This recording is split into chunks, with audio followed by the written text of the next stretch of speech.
Wow. It's fine. We finished the performance. It doesn't need to happen. It didn't happen. I am okay. The first question, I suppose, is how do dancers do that to their bodies?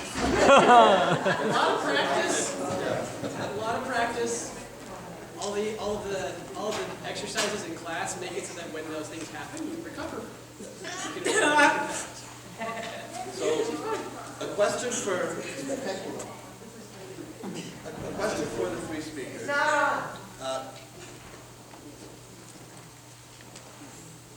Is it connected now?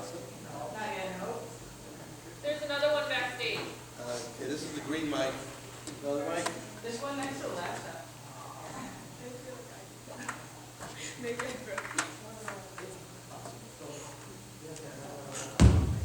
This one's on. Whoa. That'll do. Hot microphone.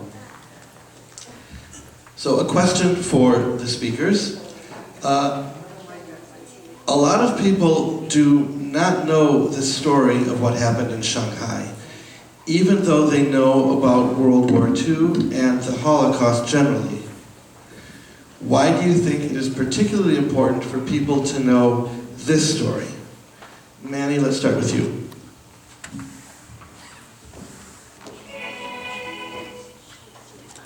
Shanghai happened because everybody around the world closed their doors to Jews who needed a safe haven. So it's really important to realize that the Chinese, the British, and the French, they all helped the Jewish refugees to get into Shanghai, and it saved our lives. And without that, there would have been another 18,000 that would have gone to the concentration camps. Dr. Halpern? So from my perspective as a historian who studies relief and policies and immigration, I believe that the story of Shanghai is incredibly important in the way we think about the post-war period, the ways in which the United States, Australia, the UK, a lot of countries prefer to have migrants, refugees from Europe and coming from Asia, which show continuity of disregard for China, even though China played a very significant role in its fight against the Japanese. So the story of Shanghai really ties together the stories, the histories of the World War II, the post-war period, and the implications of relief and the way we pay attention to the victims in Europe and in Asia. And Shantae, same question for you. Why do you think it is so important for people to know this story of Shanghai?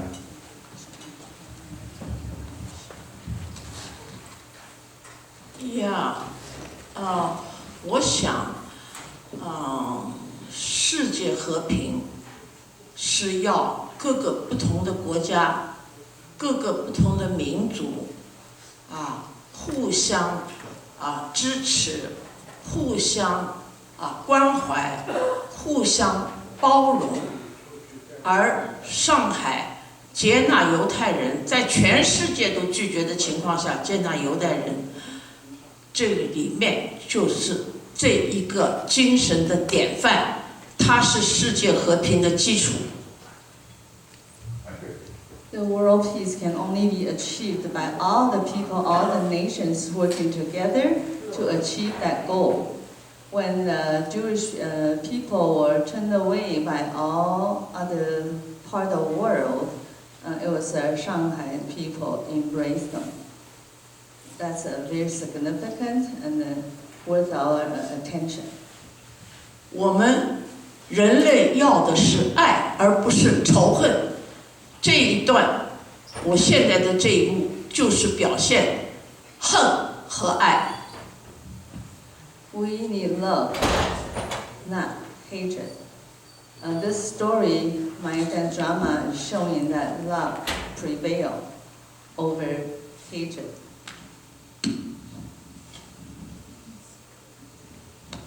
A question for Manny.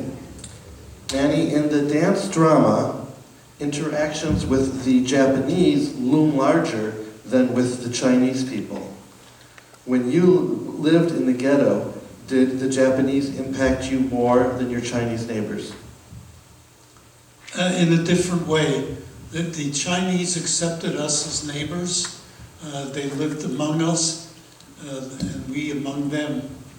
In the Hongqiu area, there were like 100,000 Chinese and 18,000 of us, and they accepted us as neighbors. The Japanese, on the other hand, they were the occupiers, and they controlled what we did, where we moved, and where we worked, and where we went. A question for Shenpei. What do you remember about your Jewish music teacher? Did you have other Jewish friends in the ghetto?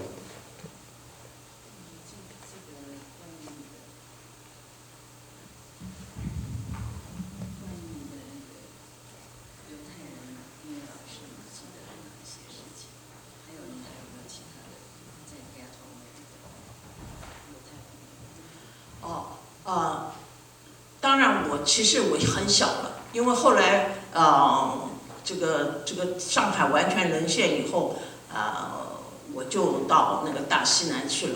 但是我就是对这个音乐老师是记忆很深的，因为我现在会搞这个终身搞音乐舞蹈我其实受他们的影响蛮深的，就是他们带来那个音乐。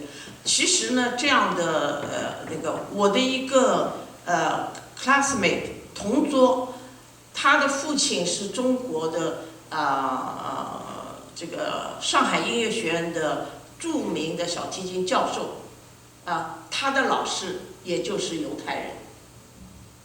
I was so little. Soon, because of war, my family escaped to the southwest part of China.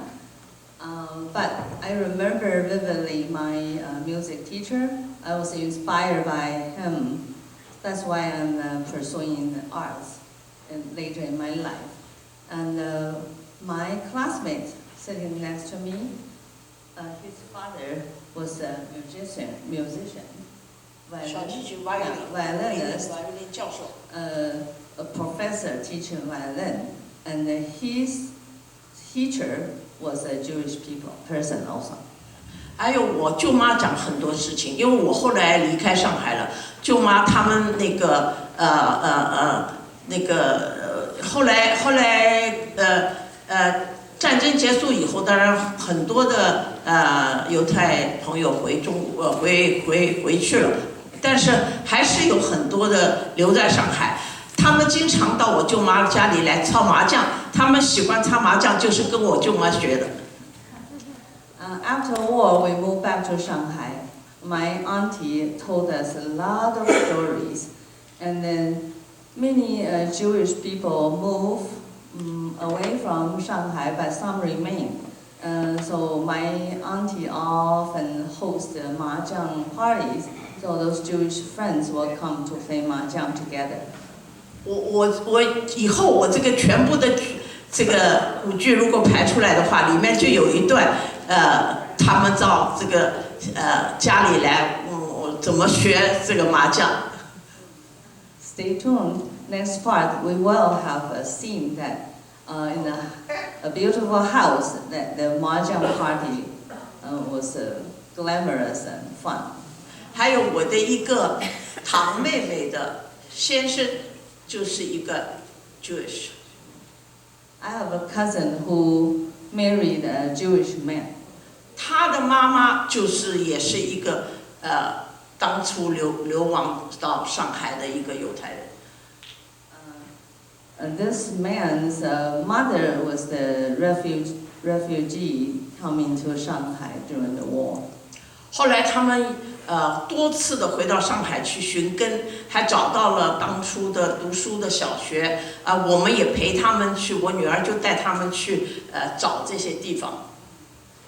Later, they came back to Shanghai and tried to find those places and school that they were living there and study there, and my family and I accompanied them to tour around the city to find those memories.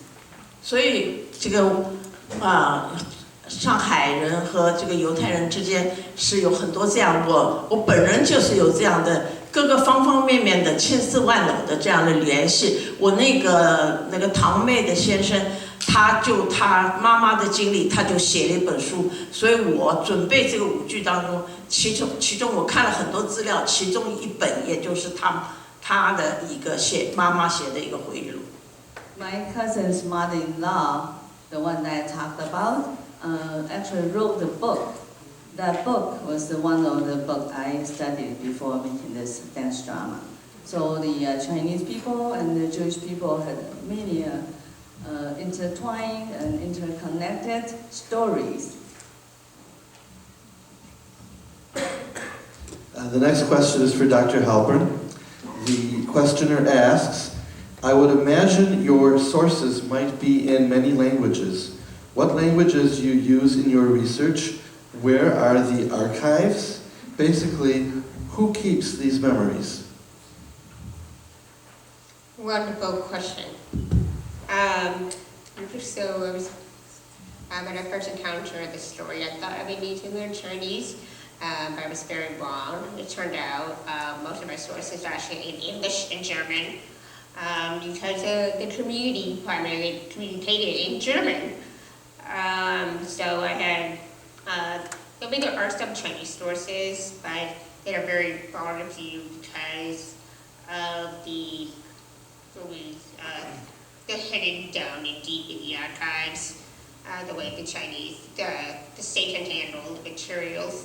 But for me, for my book, I used a lot of material from the American Jewish Distribution Committee, the JCC archives.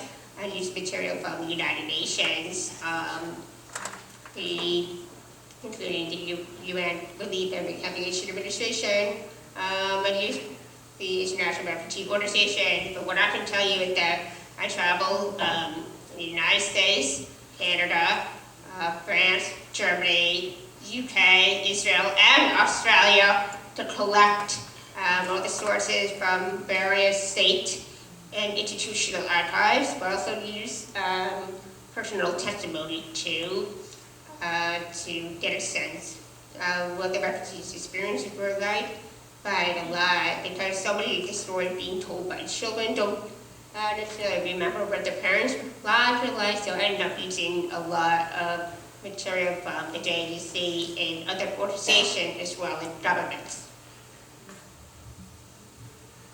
So we actually have a question here that I think would be good for the dancers to answer. The question is, how much did the dancers know about this story before the show went into production?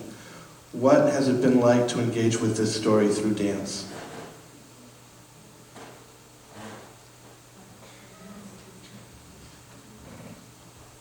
So, like as was mentioned at the start of this, I didn't know about that story at all, actually.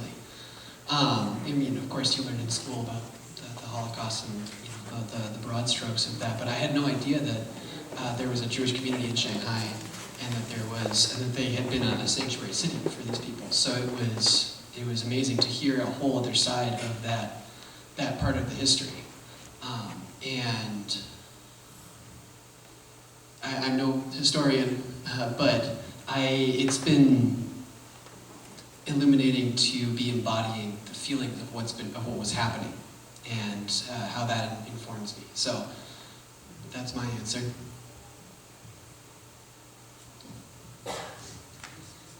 So I was in a fairly similar boat. I knew that Japan had occupied China for a period of time during World War II, but I had no knowledge about the Jewish side of it. And in terms of working on it, it's been amazing working on it with Shen Laoshi, who has done her research and is able to tell us a bunch of different stories about what it was like during those times and other just stories from those times. It's been hard to try and get into those times and the mindset of the characters, but illuminating was a very good word for that. Yeah. Yeah, I was born in Hong Kong. I was a little kid at that time, just after the war. I was lucky enough that it's not involved with that. But as I was growing up in Hong Kong, anything Japanese was bad.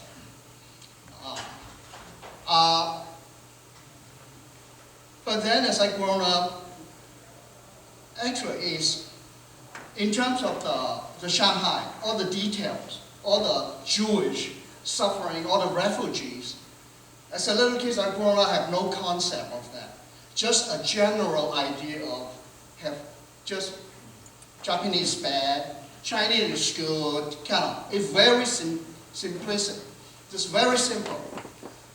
As I was growing up, I've been in the US for 50 years now. So, one thing I learned is human, our spirit, the nature of human. It's not as black and white. It's not as simple as that. Oftentimes, it is the environment that create this monster. And some of us, some of us leading that, some of us, actually a lot of us just follow with whatever happens.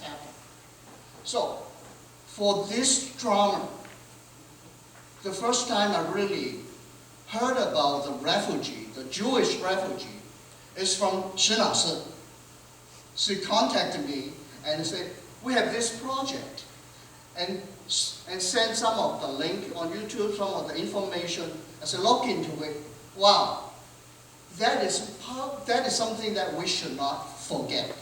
Not that we need to retain the hatred with no matter what, but rather to remember what is causing it, learning from it.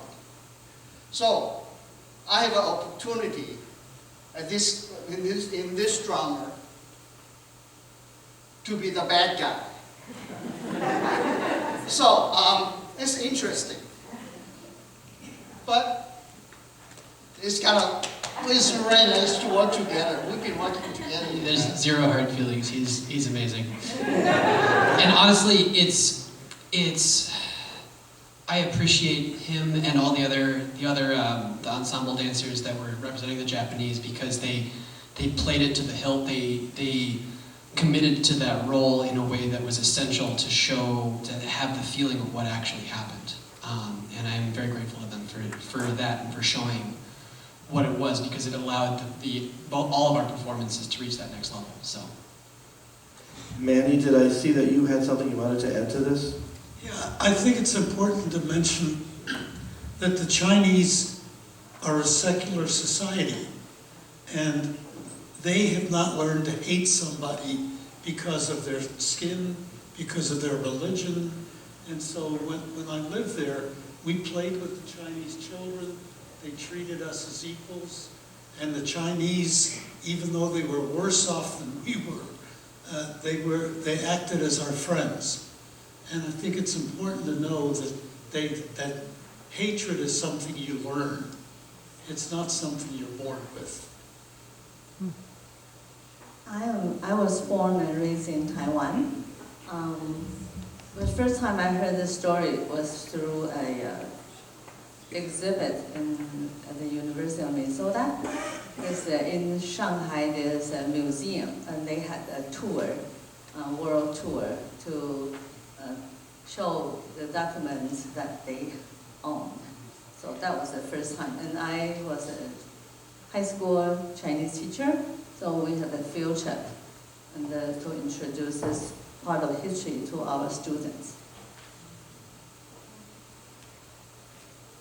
Did you have something you wanted to add? No? Okay. A question for Shenpei. You've had a long and very productive career choreographing a great many shows. Has the experience of working on this one been different, and if so, how?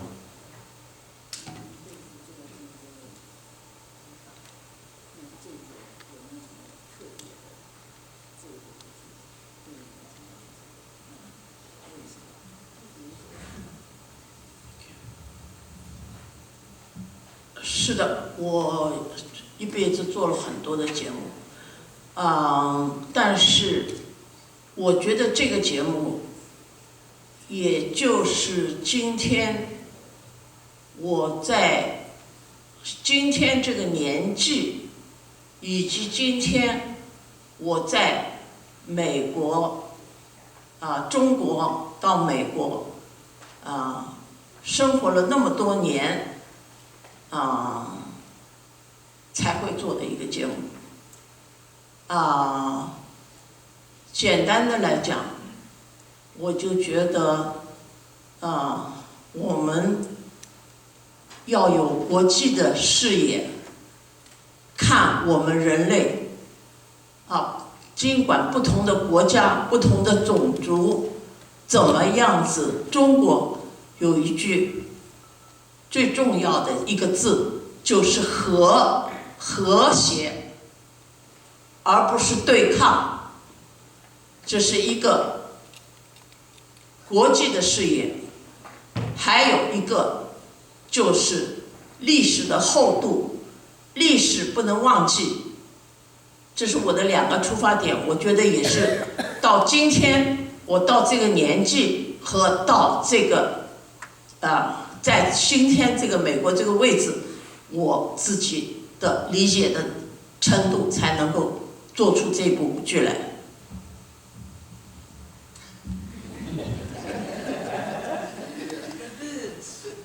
At my age, living in China for decades and moved to America for decades also, that's why I accumulate enough insight so I can express through dance drama.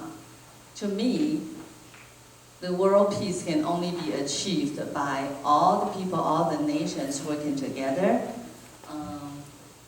The Chinese word 和 meaning harmony, is very important. All the people have the global view, not only look at from your own perspective, but look around, look at each other, and so to focus on 和 harmony. 还有历史的厚度，就是不能忘记历史。And the profound history lessons. We should not forget our history, so we humans can move forward to achieve better, to build a better world. 为什么我说这个年纪？就是因为我活得那么长，我经历过战争，我经历过和平，所以我才会有这么强烈的愿望。I mentioned about my age. Only the old person that have gone through war and the peace have so many years of experiences, variety of experience, that we can have this momentum to express my thoughts and feelings through dance drama.